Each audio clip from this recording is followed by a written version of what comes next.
ese espíritu, además, poco tengo que presentar a Estefan Grueso. Creo que la mayoría aquí le conocéis. Yo le decía esta mañana que a nivel personal y en mi trabajo aquí en la facultad, yo me he beneficiado mucho de su trabajo, de varias de las iniciativas en las que ha estado involucrado. Él durante mucho tiempo, durante 8 años creo que estuvo trabajando en la corresponsalía de Televisión Española en Berlín. También desde hace bastantes años ha estado involucrado en diferentes movimientos sociales, casi siempre con iniciativas cercanas al mundo de los medios de comunicación. Se ha mencionado ya la película Copiad Malditos, también el proyecto 15MCC, que terminó con su película 15M excelente, revulsivo, importante. Y, bueno, pues ahora mismo, además de estar trabajando en Carne Cruda, pues lo que viene es a presentarnos uno de sus últimos proyectos, que es Ciudadano Político, Político CC. Así que, para que él tenga el máximo tiempo posible para presentarnos esto, yo sencillamente me callo. Cuando quieras, Estefan, adelante. Muchísimas gracias. Bueno, pues yo vengo ya a presentar un proyecto en el que llevo trabajando todo este año. Es un proyecto de investigación no académica sobre política y, en concreto, sobre el papel del ciudadano. Todo gira en torno a cómo se puede hacer política sin pasar por partidos políticos y sin pasar por gobiernos. Todas las opciones que hay de cambiar tu sociedad, influir y conseguir una vida mejor para ti y para tus semejantes. Voy a ir pasando la presentación, voy a intentar hacerlo muy rápido, a ver si después tenemos unos minutos para intercambiar, que me parece quizás lo más interesante y donde más aprendo. Y primero un poco de contexto, ¿no? Todo esto para mí empezó un día como este, o alrededor de este día, donde, como todos sabéis, sucedieron este tipo de cosas.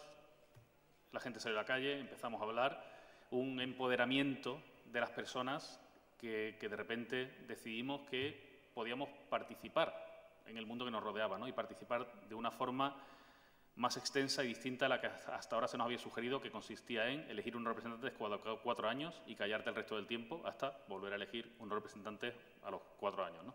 Decidimos que podíamos hacer política. Esto pasó también en otros sitios, afortunadamente. Y yo, bueno, que tenía un background yo soy cineasta, yo hacía documentales, siempre me considero una persona relativamente, no voy a decir, no, yo no usaba la palabra política, pero sí preocupado por mi medio, por mi realidad, por lo que me rodeaba y por la situación de las cosas, pero no había pasado de ir a 3 mítines cuando era joven y leerme artículos de opinión y indignarme mucho en mi sofá. Los sofás de mi casa han sabido albergar un alto grado de indignación, pero no salí de ahí. En el año 2011, al hilo del 15M, pues salimos a las calles y empezamos a hacer cosas, ¿no? Conmigo pasó una cosa, y es que yo desde entonces me convertí, no digo en un político, pero yo empecé a hacer política. Yo desde entonces hago política. Vamos a hablar muy brevemente del contexto que había entonces y después contaré un poco de qué va el proyecto, que va también mucho sobre mí y hablo mucho de mi experiencia. En España, los 10 últimos años, sabemos que han pasado una serie de cosas, ¿no? Básicamente, la gran crisis económica, el precio de las viviendas, que llegó a su máximo, explotó, dejó a mucha gente expuesta, gente que efectivamente estaba, digamos, especulando mediante la compra de viviendas, pero también gente normal que lo que necesitaba era como un sitio para vivir. Esto coincidió, por supuesto, con una subida de la tasa de paro, gran destrucción de empleo. Esta foto yo creo que representa muy bien a España, mucho esqueleto, poco contenido. Y esa explosión de la burbuja inmobiliaria, esa gran crisis, yo creo que trajo, o por lo menos nos dimos cuenta de una serie de unas cuantas cosas. Primero, el tema del fraude, más el rescate bancario, ¿no? La gran cantidad de dinero que hemos tenido que dar para rescatar a esta gente que parece que no albergan ningún tipo de responsabilidad, o casi ningún tipo de responsabilidad. El señor de la foto, afortunadamente, se va a sentar pronto en un banquillo gracias al trabajo de una gente que hablaremos después. El tema de los desahucios también, echar gente de su vivienda, de sus casas. El tema de la corrupción generalizada. Vivimos unos tiempos de una corrupción transversal generalizada, nos hemos acostumbrado, la hemos metido ya en nuestro día a día. Los intentos de privatizaciones, de salud, de enseñanza, todo eso ha estado pasando. Esto también me preocupa mucho, que ha sido este cambio legislativo que ha habido en los últimos años. Yo siempre digo que, como miembro activo de aquello que se venía llamando 15M, a mí me honra mucho y de cierta forma me siento orgulloso que leyes importantes como la Ley Orgánica de Seguridad Ciudadana, la conocida por la Ley Mordaza, penaliza una serie de comportamientos que son exactamente los que hacíamos nosotros, con lo cual algo habremos hecho bien, ¿no? Por otra parte, es preocupante que uno de esos comportamientos que consistía en algo tan violento como sentarse en el suelo y no levantarte cuando te lo decía un agente, con el nuevo Código Penal y con esta reforma de la Ley Orgánica de Seguridad Ciudadana, se ha convertido en una cosa que se llama atentado a la autoridad, de 2 a 4 años de cárcel. Con lo cual es preocupante, pero yo no puedo sino sentirme orgulloso de esas cosas, ¿no? Aún así, preocupan mucho hacia dónde van las leyes. Pero otra cosa que también trajo todo esto fue el final del bipartidismo. Esto lo sabemos, ya no es cosa de dos, salieron estos nuevos actores, abajo tenemos este grupo de personas que es de una ideología, arriba tenemos este señor que él es un partido, y esto es un poco la nueva configuración. Ya se acabaron las mayorías absolutas, se acabaron gente decidiendo todo y se acabó el bipartidismo que conocemos aquí, decidiéndolo todo siempre, lo cual solo puede ser bueno. Y por último, vimos también una cosa que me preocupa, que es el traspaso de gente de la sociedad civil hacia los gobiernos. Aquí tenemos dos casos, arriba tenemos a la señora Ada Colau, actual alcalde de Barcelona, que en la foto la vemos en su época de activista antidesahucio, donde ponía su cuerpo para defender el derecho de los demás, y abajo tenemos a Pablo Soto, concejal de Participación Ciudadana, Transparencia y Gobierno Abierto del Ayuntamiento de Madrid, que exactamente igual, ¿no? Realmente, con el nuevo municipalismo, con todas las listas, con toda la gente que ha decidido que su forma de activismo, que su forma de participar en política va a ser montar partidos, montar agrupaciones ciudadanas y realmente hacer política de la institución, hemos visto un vaciado de la sociedad civil, lo cual a mí mismo me preocupa un poco. Resumiendo, en España, en 2017, podemos decir que tenemos la democracia precaria, lo estamos viendo además estos días, yo creo, me atrevería a decir. La desigualdad sigue creciendo, lo cual es alucinante, pero en este país la desigualdad sigue creciendo. Tenemos esa nueva clase social, que es el precariado, que es una cosa muy rara que no existía aquí, que consiste en yo tengo una formación y tengo un trabajo y trabajo 40 o 60 horas a la semana, pero el dinero no me da para vivir. Esto es algo como que conocíamos de los Estados Unidos, nos suena que tienes que tener 3 trabajos, pero aquí esto se está instaurando. Nos ahogamos en corrupción y tenemos los nuevos tipos de leyes que yo personalmente entiendo que es lo que pone ahí. ¿Cuál es el problema que vemos aquí? O el problema que veo yo como ciudadano, el problema que veía. ¿Cómo se puede luchar contra esto? Tú eres un ciudadano, tú eres pequeñito, no eres nadie, vives aquí y pasa todo esto. ¿Qué cosas puedes hacer?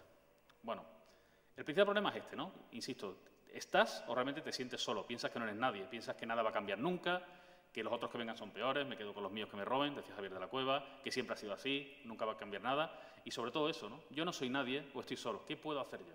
Bueno, este último punto es a mí realmente el que me interesaba y es el punto sobre el que he hecho, pues digamos, como esta doble tarea, que es ahora hacer esta taxonomía, este proyecto donde reúno todas estas prácticas que puede hacer una persona para hacer política y que, por otra parte, haciéndolo, me he dado cuenta que es como lo que vengo haciendo yo, en mi caso desde 2011 y mucha gente desde antes, que es sencillamente hacer política desde fuera de partidos o gobiernos. Esta foto yo creo que representa mucho la sensación que tenemos, ¿no? Estamos ahí solos, tenemos enfrente el monopolio de la violencia, armados y preparados para usarla. ¿Cuál es la propuesta? La propuesta es Ciudadano Político, es un microsite, lo podéis encontrar en politico.cc, está online desde ayer, aún así ahora mismo no debe tener más del 40% de los contenidos que irán, lo iremos ampliando, este proyecto va a durar por lo menos hasta mediados del año que viene y aquí lo podéis encontrar. Y esto es sencillamente ese mapeo exhaustivo, o sea, yo ahora os explicaré en qué líneas, pero he buscado un poco como todo lo que cualquiera de nosotros puede hacer para hacer política. Cualquier acción, hay distintas líneas y las he documentado. Ahora os cuento más en detalle. Político CC es una web, o sea, yo decidí que la forma que tenía que tener esto es una forma de un microsite, ahí se puede acceder, donde va a estar el archivo con esta documentación. Está dirigido a 3 grupos de personas, yo lo conceptualicé así cuando empecé. Primero a los propios activistas, que yo son gente que ya, digamos, intenta transformar la sociedad o transformar la sociedad, que quiero que aporten, pero también que se inspiren, que intercambien conocimiento. A ciudadanos pasivos, este era mi caso, ese soy yo en el año 2010, ahí diciendo, no existe Netflix. Pues ahí estaba. Y también a los escépticos, ¿no? A toda esta gente que realmente piensa eso de esto no va a cambiar nada, no sirve para nada. Bueno, para estos 3 grupos de personas he generado contenidos. También intento hacerlo de una forma fácil y práctica. Por eso está en la web, es totalmente accesible para todos. Vamos a hacer un gran uso del vídeo, vamos a hacer seguimientos de proceso, que esto también es otra cosa que a veces cuesta. Tú a veces hay cambios, hay acciones que haces que no son acciones de un día o de un mes, sino que tienes como que seguirlas. Entonces, en este proyecto vamos a ir siguiendo el paso de distintas acciones a lo largo del tiempo y de los años. Y también temas infográficos quería trabajar. Esto no lo tengo muy conseguido, pero quería también representar de una forma gráfica distintas cuestiones, distintos procesos. Político CC, Ciudadano Político, también tiene una parte pública en el sentido de noticias, en colaboración con un medio de comunicación, iremos sacando unos posts mensuales informando de cosas, también un programa de radio y conferencias y formaciones. O sea, este proyecto es un proyecto, digamos, de documentación, pero también como de acción, como veréis ahora. Esto es lo que quiero conseguir yo que sea. Un lugar donde no te sientas solo, que encuentres recursos, inspiración, que puedas compartir tus experiencias, nos puedes escribir y contarnos tus experiencias, intentaremos también publicarlas y quizá también encontrar a otra gente. Todo esto lo voy a hacer yo a estos 3 niveles, o sea, cada una de las líneas de investigación que os voy a contar ahora las voy a estudiar a estos 3 niveles. Primero, el marco legal y social, contar un poco de qué trata la cosa o cuál es la situación. La segunda son mis propias experiencias, qué es lo que he hecho yo y cómo lo he hecho en ese apartado. Tanto experiencias pasadas como otras presentes y como futuras. De hecho, hay algún tipo de acción que estoy desarrollando durante la vida del proyecto, pero también documento otras pasadas, que es lo que os decía, que yo desde el año 2011 hago muchas cosas. Y también casos de estudio de terceros, ¿no? Recoger buenas prácticas, casos de éxito de otras organizaciones, de otras personas que nos pueden servir para inspirarnos y para ver que en realidad hay mucho, mucho, mucho que se puede hacer. Y todo esto, estos 3 niveles, o sea, cada una de las 7 áreas que vamos a ver ahora las voy a estudiar a estos 3 niveles. La primera es participación institucional. Esto significa, yo no estoy en un gobierno, no quiero estar en un partido, pero eso no significa que haya otra gente. Entonces, oye, ¿qué podemos hacer con toda esa gente o con todas esas posibilidades que me ofrece el actual sistema para participar? Presupuestos participativos, ILPs, bueno, de todo. El segundo, quejas y denuncias. Cuando hablo de denuncias, no son denuncias penales, pero hay sitios como son la Agencia Española de Protección de Datos, la Defensora del Pueblo, oficinas de consumo, donde realmente yo puedo ejercer mis derechos o puedo montar campañas realmente con un interés político de transformar la sociedad, ¿no? Yo soy muy intensito con algunas cosas de estas, como os enseñaré, y pienso que también es una herramienta de ejercer derechos y básicamente de hacer política. Peticiones de transparencia, a esto le di un apartado exclusivo para ello porque me parece una herramienta muy, muy, muy importante para saber cosas, para hacer política, para fiscalizar al Gobierno. Litigio estratégico, una cosa un poco más compleja, pero que se trata en usar la justicia para conseguir cosas. Javier de la Cueva lo contó en la conferencia de antes, como él, mediante reclamar judicialmente los 20 céntimos del canon de un CD hace 15 años, todo eso llevó a que definitivamente la Unión Europea declarara ilegal el sistema de remuneración que había. Bueno, básicamente hacer política y obligar al Gobierno a legislar desde un litigio estratégico. También os contaré alguna experiencia que tengo al respecto. Lobby, presión pública. Esto ha existido siempre, pero ahora con Internet se abren como nuevas vías de protestar, nuevas vías de llegar a más gente, nuevas vías como de tener más fuerza o más amplificación. También estudiamos esto. El tema del periodismo ciudadano, otra vez lo mismo. Ahora mismo yo con mi teléfono, con mi teléfono y con Internet, con un smartphone, estoy en condiciones de competir con cualquier gran medio. Si yo estoy en el sitio, si yo soy testigo de algo, si yo tengo acceso a alguien, puedo generar noticias con la misma efectividad que cualquier gran medio que necesita desde licencias de retransmisión, como la TDT, como la radio, hasta grandes imprentas o, bueno, centenares de personas, ¿no? Esto es una cosa muy emocionante. Y, por último, el término de las acciones micropolíticas. Toda esa gente, que puede ser a nivel muy local, hace cosas pequeñitas, pero que son políticas. También veremos algún ejemplo de esto. Para acabar, os voy a contar un poco cómo vamos en el proyecto. Básicamente, bueno, me gustaría que vierais la web político.cc, ahí podéis ir encontrando de todo. Pero os voy a contar pues, como cosas que he estado haciendo o que he hecho para el proyecto. Primero, sobre participación institucional. Esto es lo que se suponía que tú podías hacer, ¿no? Digamos que tú tienes una serie de posibilidades de participación en la sociedad, pero siempre nos han contado que se resumía a esto. Cada 4 años vas y metes en el papelito el nombre de la persona que te va a representar. Bueno, pues yo hago otras cosas. En la foto del centro arriba me veis ahí, esto de la mano de la PDLI, que es una asociación en la que participo y que cofundé de Libertad de Derechos, ahí dándole la lata al grupo parlamentario de Podemos sobre el tema de la ley Mordaza, precisamente.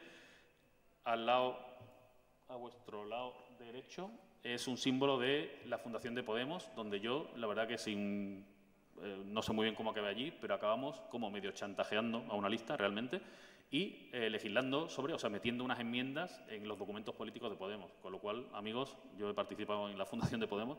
Era una cosa que estabas invitado, que podías hacer, a mí me parecía muy bien, no tenías que pertenecer y me parecía una buena oportunidad si lo hice. Si bajamos, vemos también las primarias de Izquierda Unida. En Madrid era una oportunidad que tú tenías como de decidir un representante sin militar, a mí me parecía interesante y participé. Participaría en la de otros partidos si me invitaran, sin duda. Abajo en el centro vemos los presupuestos participativos que hay en Madrid, donde la Ciudad de Madrid hace un par de años te deja decidir el destino de 60 millones de euros, con lo cual tú también puedes participar ahí. Y la última foto soy yo en el Parlamento Regional de Asturias haciendo una comparecencia sobre una ley anticorrupción, ¿no? O sea, todos estos son posibilidades de participación dentro de la institución que todos, en mayor o menor medida, podemos hacer. Y realmente hay cosas que hay que estudiarlas y que hay que hacerlas, ¿no? La otra participación institucional sería acosa a tu representante. Yo soy muy fan de esto. Hay gente que lo tiene más fácil y que lo tiene menos fácil. O que, no sé, yo he puesto esta foto, la foto que veis abajo son la lista de los concejales de Ahora Madrid, que gobiernan el Ayuntamiento de Madrid, y por circunstancias, yo no sé, yo de las personas que hay ahí conozco personalmente a 12 y soy amigo de 4. Entonces, yo los utilizo. O sea, pero no los utilizo desde el punto de vista de la amistad de tú eres mi amigo y me debes esto, no. Uso el punto de vista de tú eres un concejal, por lo menos tienes que recibirme, me escuchas y te cuento. Y esto es una cosa que tenemos que hacer, ¿no? Yo siempre pongo el ejemplo de que nosotros votamos en el único acto de participación institucional que solemos hacer, que es votar. Tú muchas veces no sabes a quién vota. Si yo os pido aquí ahora los nombres de las 3 primeras personas de la lista que habéis votado al Parlamento, probablemente nadie sabe decirla. Todo el mundo sabrá más o menos decir el primero, que suele ser como el líder del partido en la provincia, en la ciudad y tal, pero los demás no sabemos ni quiénes son. No sabemos quiénes son nuestros representantes. Bueno, tenemos que identificarlos y tenemos que acosarlos desde el cariño y sin violencia, pero con mucha intensidad. Hay medios telemáticos para hacerlo. La otra foto que veis es una herramienta de hacktivistas para interpelar a representantes con diversas cuestiones, con lo cual tú muy fácil y muy rápidamente le puedes mandar centenares de mensajes o sencillamente pedirle citas o contarles cosas. Esa gente está ahí, nos representan, que menos que nos hagan caso y nos escuchen. Tomen después las decisiones que tomen. Ya somos nosotros libres de votarles o de no votarles. Segunda, quejas, denuncias. Pues mira, aquí esta es una línea que llevo yo siguiendo hace ya varios años. Debido a mi presencia y la de otras muchas personas en las calles, hemos tenido ciertos roces, podemos decir, con la Fuerza y Cuerpo de Seguridad del Estado. Y resulta que una obligación que tiene cualquier miembro de la Policía o de la Guardia Civil, que es llevar visible una identificación, por si hay algún tipo de conflicto, poder tú saber quién era, más allá de un señor vestido de azul, pues no lo hacen. Esta gente regularmente no lleva la identificación. En el año 2013 se cambió una norma para que los antidisturbios, que es un cuerpo que por su naturaleza y su trabajo hay más posibilidades de conflicto con ciudadanos, se pusieran un número grande en la espalda con un tipo de letra que no se puede leer, pero esa es otra historia. Pero básicamente yo llevo desde 2011, no sé, voy a llevar como 50 quejas a la Defensora del Pueblo. Cada vez que veo un agente del orden que no tiene la chapita y le puedo hacer una foto sin que me vea, porque, como dijo Javier antes o dijo Carlos, no es ilegal, tú puedes hacerle una foto cada vez que quieras a un agente del orden, puedes hacerlo, otra cosa es que después se enfada y te multa. Pero bueno, le saco fotos y pongo una queja a la Defensora del Pueblo que ya ha puesto algunas recomendaciones y tal, y bueno, una línea como que tengo, pero me parece una cosa útil y una cosa fácil para hacer, y que yo invitaré a todo el mundo a buscar como su causa, estudiar un poco la Defensora del Pueblo, de qué tipo de cuestiones se puede ocupar y machacarlo, me parece fundamental. En estas fotos no se ve, pero el agente que está arriba tiene la plaquita con el número del revés, el agente que está en medio directamente no lleva y el agente que está abajo la tiene tachada. Todos estos son casos reales que yo me he quejado a la Defensora del Pueblo. La inspección de trabajo. La inspección de trabajo me parece otro sitio fascinante porque cualquier persona puede realmente poner una queja o una denuncia en este caso y la inspección de trabajo suele seguirlas, ¿no? Tú tienes derecho además a hablar con el inspector que te ha tocado y, dependiendo de si formas parte de la cosa o no, a tener cierta información sobre el desarrollo del proceso. Aquí hay dos que puse hace tiempo. Hay una que va sobre un trabajador del Partido Popular que se llama Luis Bárcenas, el cual fue despedido en unas circunstancias que a mí me parecía que violaban sus derechos como trabajador. Entonces yo pues puse una cuestión en la inspección de trabajo diciendo que qué pasaba con el despido de esa persona.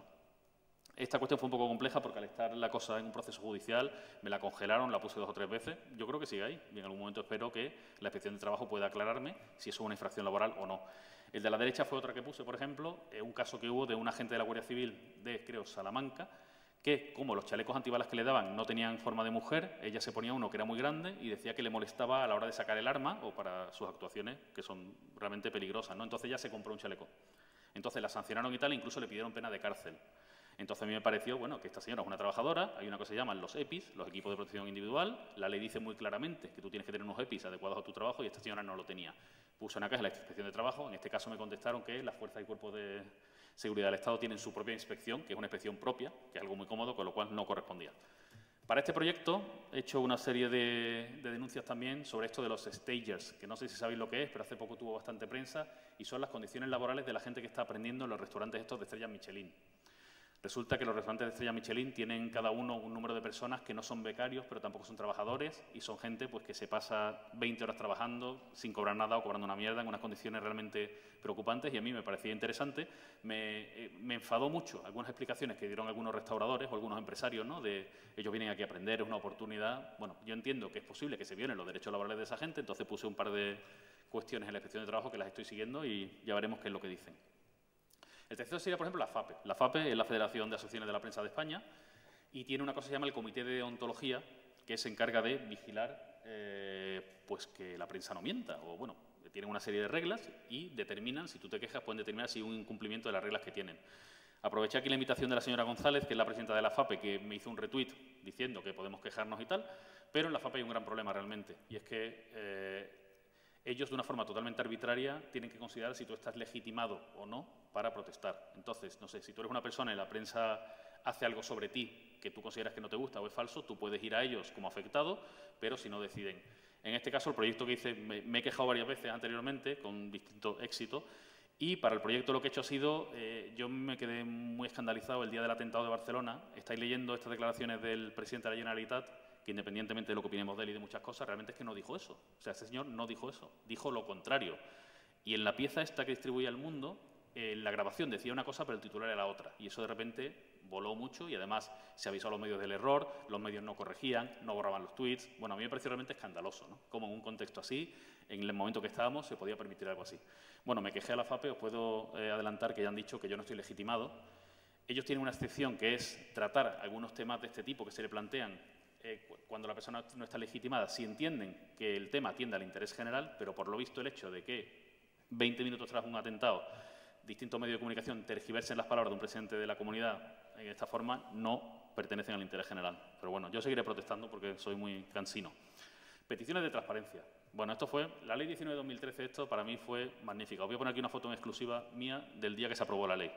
Ah, es un PDF y no se ve, vaya por Dios. Bueno, esto es como que me reí y lloré al mismo momento, porque la ley era una ley que era muy mala, pero realmente ya teníamos una ley de transparencia, ¿no? Y además tenemos una figura que es el Consejo de Transparencia, que tú haces una petición y si te la deniegan recurres a ellos, que está funcionando súper bien. Entonces yo es una cosa que uso mucho. Yo en los últimos años he pedido, no sé, debo llevar más de 100 peticiones de transparencia, que básicamente consiste en preguntarle a algún organismo del Estado por algo, por algún dato, por algún informe. Y dependiendo de la ley están obligados a dártelo o no, ¿no? He pedido, por ejemplo, los costes de participación de aviones militares en un evento privado. Esto fue el aniversario de Renfe, que apareció allí la patrulla Águila y unos helicópteros y no sé qué, hicieron un desfile muy bonito, pero un evento que era de entrada privada. Iberia, que es una empresa privada, invitaba a quien quería y de repente las fuerzas militares nuestras, que pagamos entre todos, actuaron allí. Bueno, pues pregunté por los costes y tal, estoy en ello. Asistentes a una comida de congreso del CEDE, que es una asociación de empresarios, que era una comida que no se publicita en la agenda del congreso, donde de repente pues grandes banqueros, grandes empresarios aparecen allí, se reúnen con parlamentarios y hablan de no se sabe qué. Bueno, como veis, un poco cuestiones de este tipo. Ahora mismo tengo en recursos algunas interesantes, por ejemplo, los datos recogidos por Interior en identificaciones, ¿no? A mí desde el 2011 me han parado, no sé, 50 veces la policía, ha apuntado mis datos y yo he preguntado que esos datos que apuntan, qué datos son los que apuntan, en qué ficheros se guardan, cuánta gente tiene acceso a ellos, cuándo se borran, bueno, una serie de cuestiones.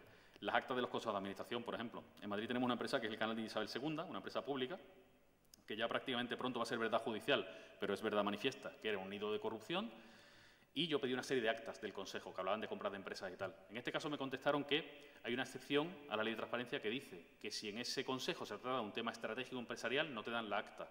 Lo cual, entonces, de facto, tú solo tienes, en cada reunión que tienes, poner un punto que sea estratégico para que nadie nunca te pueda controlar, ¿no? Varias cosas de las que hago yo aquí se tratan como de forzar al Consejo de Transparencia que en el recurso que ellos se posicionen y si aún así ellos me dan la razón y el Estado, o en este caso el Canal de Isabel II, no me facilita la información, yo puedo ir al contencioso administrativo, que lo hará en algunos casos de estos para que yo quiero que la justicia se pronuncie. La justicia se pronuncia sobre si ese párrafo de la ley que dice que eso es una excepción no está mal formulado o es un fraude de ley en el sentido que nunca vamos a tener acceso a ningún acta de ninguna reunión de ninguna empresa pública. Bueno, es un poco el modo de funcionamiento mediante esta ley de transparencia. Para el proyecto hice una petición estratégica donde a 25 o 30 instituciones, que eran universidades, ayuntamientos, comunidades autónomas, todos los ministerios, el Parlamento, instituciones europeas, a todas le pedí el listado de las webs que filtran de su conexión. O sea, tú vas a una biblioteca o vas a la Junta de Andalucía o vas a un hospital o donde sea, tú te conectas a Internet y de repente vas a navegar a un sitio y no te sale, está bloqueado. No te deja visitar páginas de Internet. Pues yo le dije que me dieran, me resulta muy interesante saber cuál es el listado de páginas de Internet. Pregunté dos cosas, el listado de páginas que no se pueden visitar y quién es el que decide eso y cómo lo decide. Entonces, bueno, ningún ministerio ha querido dármelo, pero muy interesante porque el Consejo me ha dado la razón, ha dicho que ese listado de IPs es dominio público y tenemos que saberlo, entonces ahora pues tendremos que ir al juicio y bueno. Todo esto para mí es hacer política, de verdad, es transformar la sociedad, en este caso yo creo que es claro, conseguir una sociedad más transparente y conseguir un poco, o sea, tener la posibilidad de que haga una rendición de cuentas el Estado, o sea, de saber qué es lo que está pasando, qué hacen con nuestro dinero, ¿no? Litigio estratégico. Aquí yo participé al principio en 15 de Parrato, un dispositivo montado por los compañeros de Ixnet en Barcelona, que esto básicamente era una querella ciudadana de una serie de gente que, aparte de conseguir, va a acabar consiguiendo las condenas de unos banqueros, de repente esto consiguió cambiar ese concepto que había de que esta gente es intocable. O sea, personas como Rodrigo Rato, nosotros creíamos, y ellos también creían, que eran intocables, podían hacer lo que quisieran y nunca les iba a pasar nada. Bueno, pues esto, que era una reunión de gente que vio un tema, decidió una acción judicial, la financió y fue a por ellos, pues realmente está consiguiendo cambiar ese concepto, lo cual me parece más importante que los posibles años de cárcel que le pueda caer a todos estos presuntos criminales, que además les van a caer, con lo cual están haciendo un gran trabajo. Yo colaboro con ellos durante un tiempo y realmente me parece un proyecto fascinante, de lo mejor que ha pasado. Esto otra cosa se llama la querella Bárcenas, en la cual también he participado en plan litigio estratégico y aquí lo hice de otra forma. Esto era una querella que pusieron 5 asociaciones, Izquierda Unida, ALA, que es una asociación de abogados, Ecologistas en Acción y otras 2 contra el PP, por los papeles de Bárcenas, por temas de corrupción. Y entonces de repente un día el PP se contraquerelló con ellos por injurias y calumnias, que a mí me parecía como esto del mundo al revés, ¿no? Tú estás aquí haciendo una querella contra corrupción, que ya veremos si pasa o no pasa, y de repente te ponen... Y yo me enfadé mucho y entonces escribí al 90% de la gente de Izquierda Unida que conocía y les dije que por qué no me dejaban personarme, por qué no hacíamos de esto una querella ciudadana. O sea, esto estaba como acusación popular, con lo cual podían sumarse otros acusadores y decir, oye, pues vamos a... Entonces puse unos tweets, empecé a dar la lata y tal, y al final lo conseguimos y de cierta forma se abrió una especie de suscripción popular donde tú podías firmar, de forma que esa querella ya no es una querella que presentan 5 organizaciones, sino la presentan 5 organizaciones y 30.000 personas, con la legitimidad que aquello de... Se estudió la posibilidad de que cada uno se pudiera personar realmente, al final se vio complicado, había también unos riesgos, y entonces se decidió que fuera un apoyo simbólico, ¿no? Pero esto fue una cosa también interesante porque consiguió cambiar el discurso. Ya no era Izquierda Unida por intereses políticos y ecologistas en acción, porque son muy punkis y no sé qué, quieren hacernos daño. No, ya está esto y hay mucha gente que les apoya y, bueno, a mí me pareció una acción interesante. Veis ahí 29.500 adhesiones hasta hace un tiempo.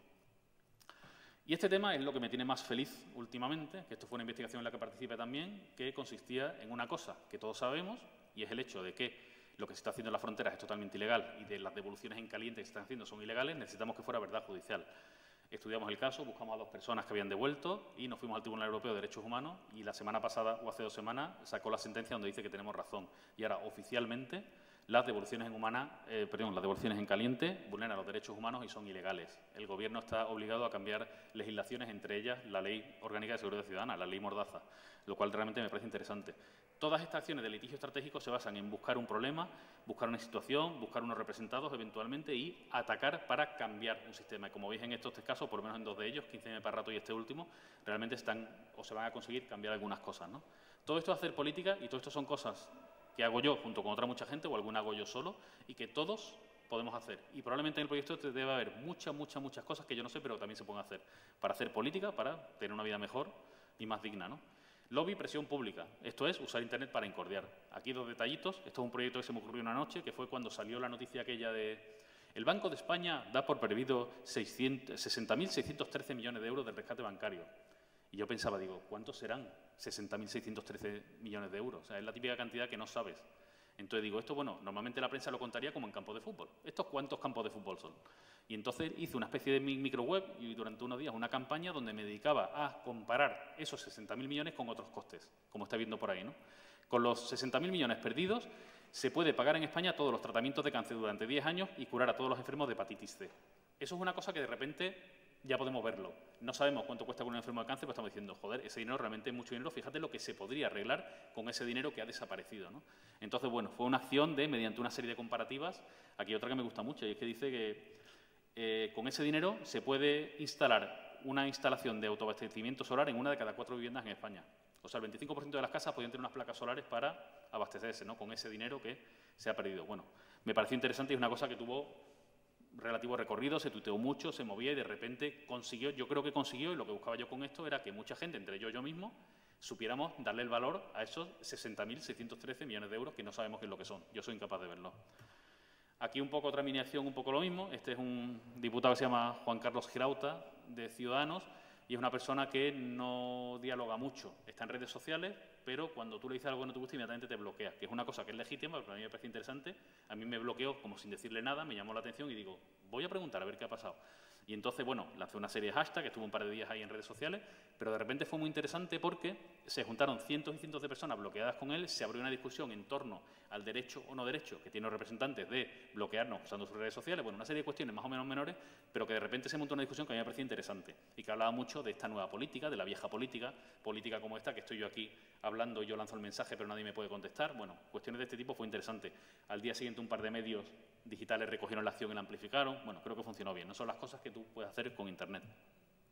Periodismo ciudadano, una de las tareas que llevo yo haciendo desde el 15M es ir a sitios y contar cosas. O sea, yo voy a sitios y cuento cosas. Entonces, pues para esto hice el otro día una acción que fue una protesta de Amnistía Internacional, donde yo me iba y mediante una tableta retransmitía en directo lo que pasaba.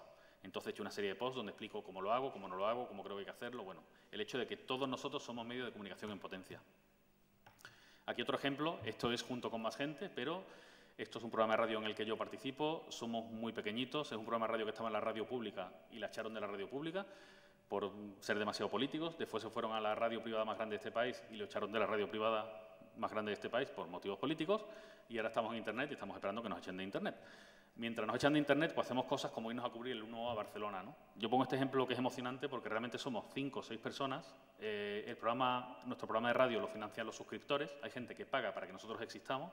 El año pasado conseguimos alrededor de 180.000 euros y este año nos hemos ido a Barcelona a cubrir el 1O como una radio grande. Y realmente ese día alquilamos un estudio, estuvimos en la calle, tuvimos audiencia y tuvimos repercusión comparable a una de las radios grandes, ¿no? Entonces, realmente me volvió a resultar muy emocionante que un grupo de personas es capaz de contar una realidad, en este caso, mediante una retransmisión formal de una jornada electoral, que estoy en el estudio, voy a un experto, llamo a un partido, tengo no sé quién en un colegio electoral. Era como la SER o como la COPE, como Onda Cero, ¿no? Realmente, y lo hicimos 5 o 6 personas, ¿no? Y por último, el tema de las acciones micropolíticas, que esto es una especie como de cajón desastre donde aquí podemos meter todo, ¿no? La acción micropolítica, ¿qué es lo que es? Yo siempre pongo de ejemplo un caso que me parece muy brillante, que se llama La Escalera, de una chica, por cierto, de Sevilla, que vive en Madrid. Y esta chica lo que ha hecho ha sido diseñar una especie de pegatinitas que le da a todos los vecinos, que hay de 2 tipos. Hay unas pegatinitas con unos pictogramas de las cosas que yo puedo hacer y otras de las cosas que yo necesito. Entonces tú te vas a tu buzón y tú pegas en tu buzón. Yo puedo compartir internet y yo puedo cuidarte el niño, pero yo necesito que alguien me ayude a traer la compra y necesito que alguien no sé qué. Entonces, mediante la colocación de esos pictogramas en los buzones, tú lo colocas en tu propio buzón y tus vecinos saben qué puedes ofrecer tú y qué necesitas tú, ¿no? Con lo cual se crea un sistema de intercambio y puede llevar a una cosa tan interesante y tan política como que en una comunidad donde viven a lo mejor 10 vecinos, en vez de 9 conexiones de internet se queden 3. ¿No? Y los vecinos se las repartan, cuestiones de ese tipo. No es solo que es una acción micropolítica, es hacer política en lo pequeño, en lo concreto. Aquí yo en concreto, bueno, hice una que se llamaba el euro por receta. Esto fue una cosa que sacó la Comunidad de Madrid, que de repente obligó a todo el mundo que intercambiaba una receta a pagar un euro extra. Además, la Comunidad de Madrid lo hizo cuando ya se sabía que la misma medida que había hecho la Generalitat de Cataluña era inconstitucional. Con lo cual lo hizo, aunque sabía que era ilegal y aunque sabía que se lo iban a tirar. Bueno, yo por aquel momento me iban a operar, estaba como muy medicado. Entonces, como que junté un montón de recetas y me fui un día a la farmacia como con 20 o 30 recetas. Y digo, venga, vamos a rellenar los formularios de objeción, porque había unos formularios de objeción, ¿no? Entonces estuve allí, le hice una entrevista a la farmacéutica, me enteré cómo funcionaba todo, rellené todos los formularios, se los mandé por correo al consejero de Sanidad de la Comunidad de Madrid para que me cobrara, en fin. Fue un poco una acción de hacer este tema, ¿no? Y realmente es otra cosa que lo que había publicado en un medio de comunicación tuvo cierta repercusión y se abrió una especie de mini discusión en torno a eso, ¿no? De cómo es posible que la Comunidad de Madrid, una cosa que sabe que es ilegal y que sabe que tiene poco recorrido, lo hace. Por cierto, últimamente he hecho una petición de información preguntando a la Comunidad de Madrid qué es lo que ha hecho con el dinero que recaudó, porque recaudó una serie de millones de euros. Primero pregunté la cantidad, no sé decirlo la hora, pero le he preguntado el destino de esa cantidad, a ver qué es lo que hicieron. Y otra cosa que he hecho ha sido autodenunciarme, diciendo, bueno, el consejero dijo que a todos los que objetaban y tal acabarían cobrándolo, pues yo he vuelto a mandar los papeles diciendo, mira, te debo 30 euros, estoy aquí, venga por mí y lo discutimos, ¿no? Hasta ahora con poco éxito. Bueno, ese consejero y el anterior tuvieron que dimitir por corrupción. A lo mejor tiene algo que ver, pero bueno, en la Comunidad de Madrid la sanidad es algo muy dinámico. Y esta es la acción que estoy haciendo durante el proyecto, que se trata de autoinculparme por la ley Mordaza. Esto básicamente es, cada vez que yo veo una típica noticia, esta en concreto de un chaval de Canarias, que puso una serie de comentarios en el Facebook de la alcaldesa sobre la policía local y un nuevo edificio, no sé, algo así. Bueno, pues yo lo que hago siempre en estos casos es copio exactamente los comentarios, los pongo en el Facebook, lo documento todo y se lo mando a la policía y a la alcaldesa y no sé qué. Y digo, múltame y lo discutimos. Y lo que pasa es que yo voy a llegar a un tribunal, aquí ya estaban sentados asesores que tengo hace un ratito, que son juristas muy buenos, y vamos a discutirlo, este tipo de cosas que son vulneraciones de la libertad de expresión claramente, ¿no? Hasta ahora lo he hecho 3 o 4 veces, pero la verdad que nunca me denuncian. Yo no sé qué pasa, que no acabo de conseguir que me multen y de poder discutirlo, ¿no? Entonces, bueno, esta básicamente la acción micropolítica que he decidido hacer yo, pero insisto, esto de las acciones micropolíticas, cada uno tenemos que buscar nuestro apartado, puede ser nuestra escalera, pueden ser nuestros buzones, puede ser en este caso los temas de libertad de expresión, que son otros que trato yo, puede ser lo que sea. Resumiendo, estos son los 7 apartados en los que trato, todos ellos los veo a esos 3 niveles, ¿no? El marco legal y social, mis experiencias y casos de estudio tercero. La web es politico.cc, la podéis ver, ahora mismo hay pocos contenidos, pero espero que vayan creciendo. Y para acabar, un par de reflexiones. Primero, esto que viene de la ética hacker, no propongas, haz. A veces es importante más que discutir cómo hacer cosas y hay muchas cosas pequeñas que podemos hacer. No estás sola, esto también es importante, muchas veces nos sentimos muy solos, pero hay más gente. En la misma línea, solo no puedes, pero con amigos sí. Esto es La Bola de Cristal, un programa que marcó políticamente a mi generación. Y por último, porque a veces, amigos, sí que se puede. Así que nada, muchas gracias y os invito a todos y todas a hacer lo posible por cambiar la sociedad en la que vivimos.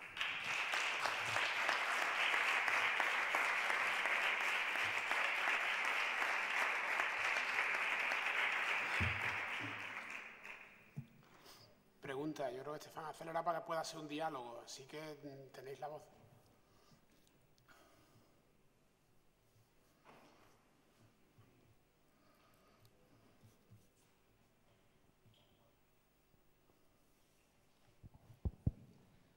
Bueno, pues sí.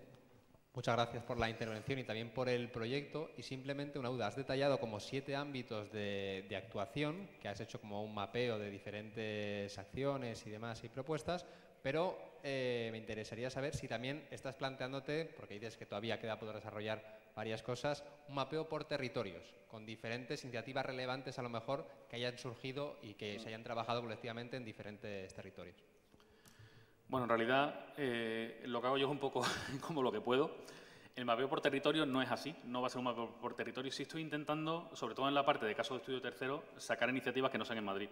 Cuando vives en Madrid es muy complicado porque te crees como que Madrid es lo único que pasa y en Madrid pasan muchas cosas, ¿no? Entonces yo sí estoy intentando proactivamente encontrar algunos proyectos y algunas acciones que hayan hecho en otras partes del Estado y documentarlas, ¿no?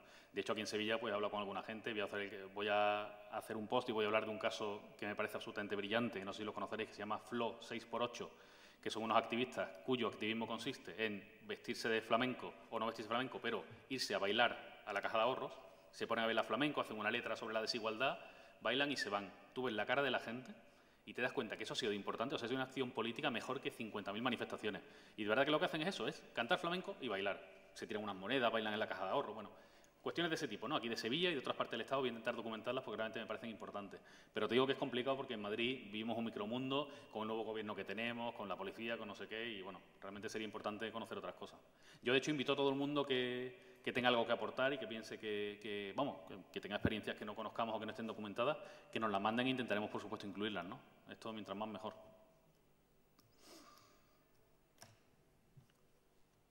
Next. Voy a aprovechar yo entonces, si me dais, así vais pensando alguna otra pregunta, por aclarar, porque yo lo que pude ver está desde ayer, etcétera, pero va a haber también, digamos, elementos que te permitan a ti replicar la acción. Mencionabas, por ejemplo, brillante lo de las pegatinas, etcétera.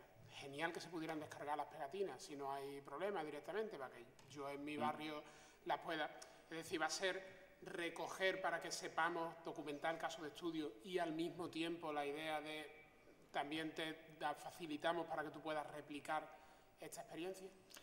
Muy bien pensado. Yo, una cosa que me parece importante y que me pasa a mí a la hora de consumir información y de formarme es como la complicación de las cosas, ¿no? Entonces yo creo que nosotros, más que digamos que todo ese tipo de cosas, incluirlos también, lo que tenemos que hacer es como linkar bien. O sea, yo quiero que los posts sean cortitos, es como contar la historia, esto es así, me interesa por esto y aquí lo tenéis. Entonces, a lo mejor sí lo que tenemos que hacer es, en estos casos donde realmente hay cuestiones que son claramente replicables o hay manuales o hay unas indicaciones de cómo hacerlo, destacarlo bien en los posts. Me parece una buena idea, ¿no? Pero yo insisto en que el microsite me parece importante que se mantenga como lo más pequeñito posible. Yo me pongo a veces a escribir cosas y es que se me da la cabeza. Me pongo a escribir de alguna acción de esta que he hecho y es como... Y claro, después te das cuenta que tiene 7 páginas y en realidad tienes que contar 3 cosas, ¿no? El que le interese más va a encontrar la información y además yo puedo mandarle a la información. Entonces lo que sí haremos será intentar pues indicar en el caso que una acción sea replicable, indicarlo bien, sí. Lo que has puesto en un microsite es casi un oxímoron, un microsite. Joder, con tanta información y voy tan a llenar interesante. internet, amigos, voy a llenar internet yo solo. Es muy complicado. Bueno, aprovechen. Más preguntas. ¿Alguien quiera aclarar? Sí, mira, ahí está María. Espera, que es por el streaming. Gracias. En cuanto a las peticiones de transparencia, ¿qué tiempo suelen tardar en contestar? A ver, la ley dice que la Administración tiene un mes para contestar. Si la persona que te tiene que contestar la declara de especial complejidad, tiene otro mes extra, pero a los 120 días a los 60 días tiene que contestarte, si no tú ya tienes derecho a reclamar.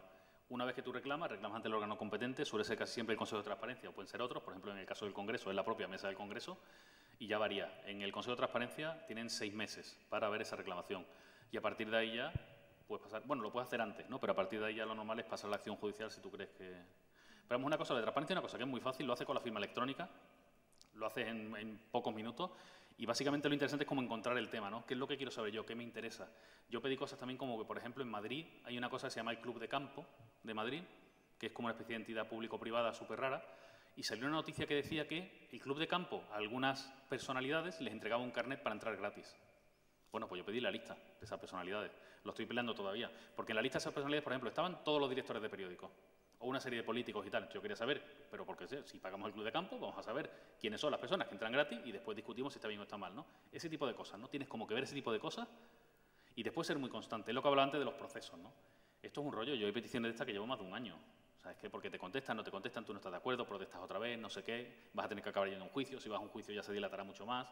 Pero bueno, me parece importante y me parece una herramienta muy fácil para hacer ese control que tenemos derecho a hacer. O sea, esta gente, gobernar no significa yo hago lo que yo quiero por muy mayor absoluta que tenga. Yo tengo que cumplir las leyes y después tengo que rendir cuentas, ¿no? Entonces, esta es una oportunidad muy buena y muy fácil realmente de actuar un poco, ¿no? Y de conocer cosas. Yo todo lo que hago con transparencia lo publico también, claro. Yo hago una petición, recibo los datos y lo publico y lo comparto, ¿no? También es importante el compartir esos resultados.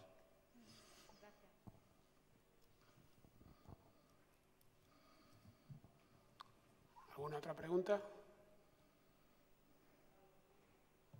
Bueno, tenemos la oportunidad también de discutirlo en otro entorno, así que yo agradecerle a Estefan, recordad que bueno, ya está en construcción, pero ya está disponible en politico.cc, ¿vale? Y bueno, que aprovechéis al máximo el trabajo y que resulte útil, para eso está. Bueno, pues gracias y bueno, continuamos, después tenemos las ponencias. Recordad esta tarde, muy brevemente, recordad que tenemos aquí en la última sesión que tenemos aquí en la Facultad de Comunicación, va a ser una charla del INFEIFAN. Lo digo porque desconocemos muchísimo los movimientos sociales asiáticos.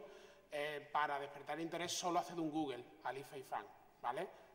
INFEIFAN, ¿vale? Haced un Google y ya os colocan si eso os interesa o no, que muchas veces vemos INFEIFAN y son viernes 6, 7 de la tarde, me voy a casa y perdemos una oportunidad, ¿vale? Entonces lo dejo ahí y espero veros luego, ¿vale? Gracias. Gracias.